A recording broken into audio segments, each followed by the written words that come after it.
First story, once upon a time, in a small village nestled deep in the forest, there was a convent of nuns.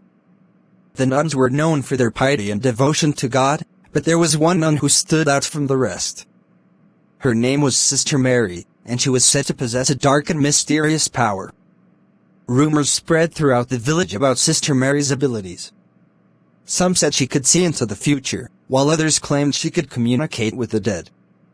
But the most terrifying rumor of all was that Sister Mary was possessed by a demon. As time passed, the villagers grew increasingly afraid of Sister Mary. They whispered about her in hushed tones, and children were warned not to go near the convent at night.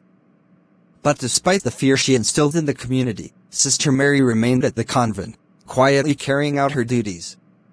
One day, a young man from the village named Thomas decided to visit Sister Mary. He had heard the rumors, but he was curious to see for himself if there was any truth to them. He made his way to the convent, and knocked on the heavy wooden door. After a few moments, the door creaked open, revealing Sister Mary standing in the shadows of the dimly lit hallway. Thomas could feel his heart pounding in his chest as he stepped into the convent.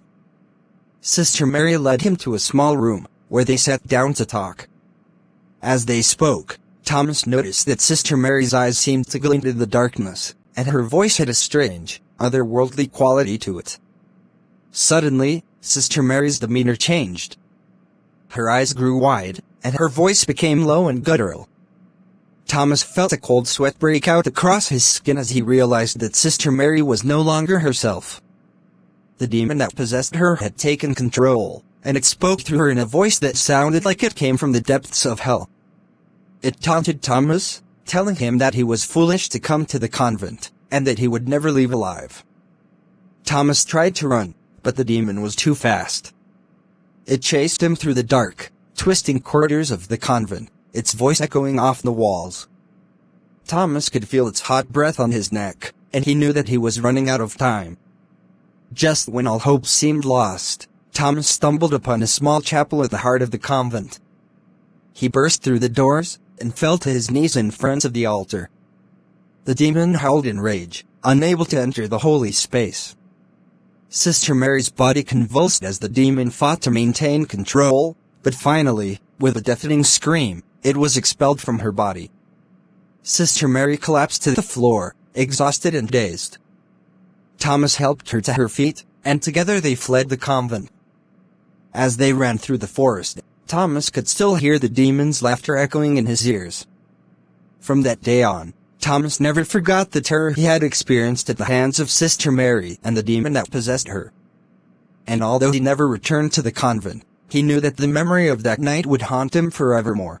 Second story. In a small, isolated convent on the outskirts of a rural town, there lived a nun named Sister Mary. She had dedicated her entire life to serving the Lord, and her devotion to her faith was unparalleled.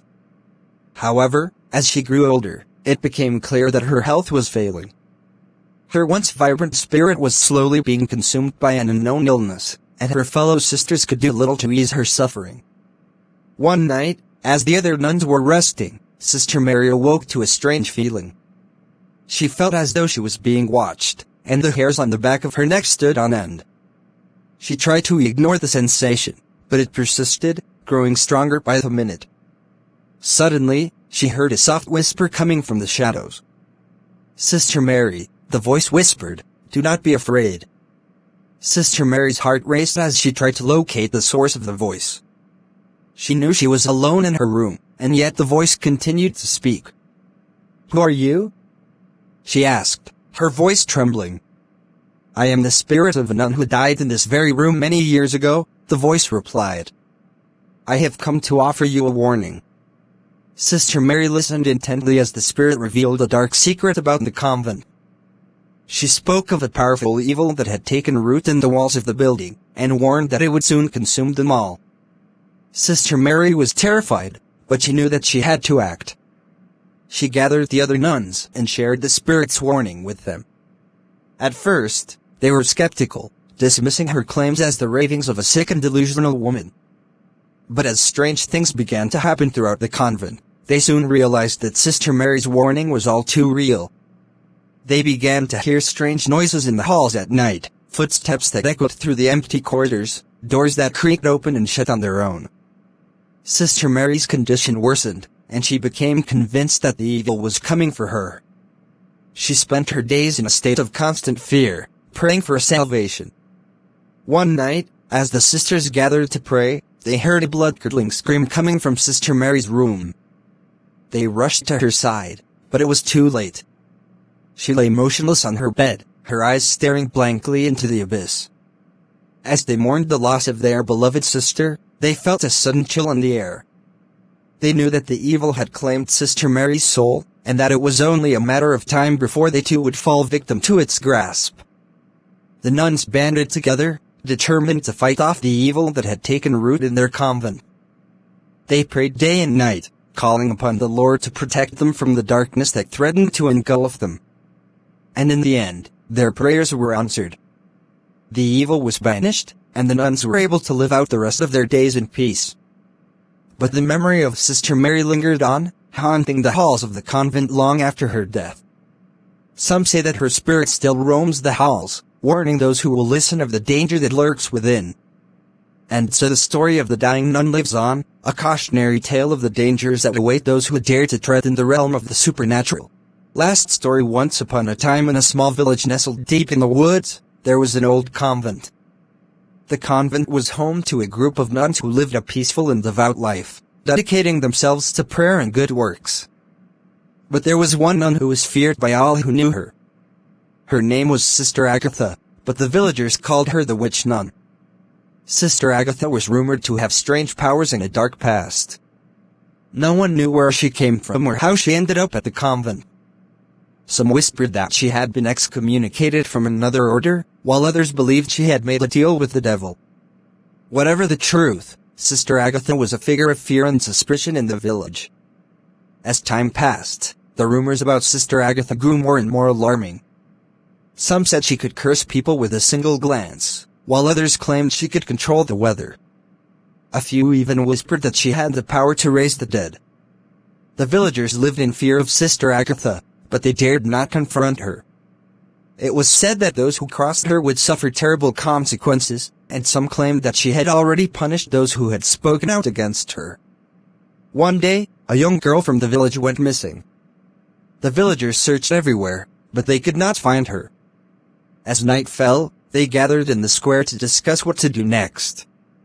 Suddenly, they heard a sound coming from the direction of the convent. It was a low, mournful chanting, and it seemed to be coming from Sister Agatha's room. The villagers crept closer, their hearts pounding with fear.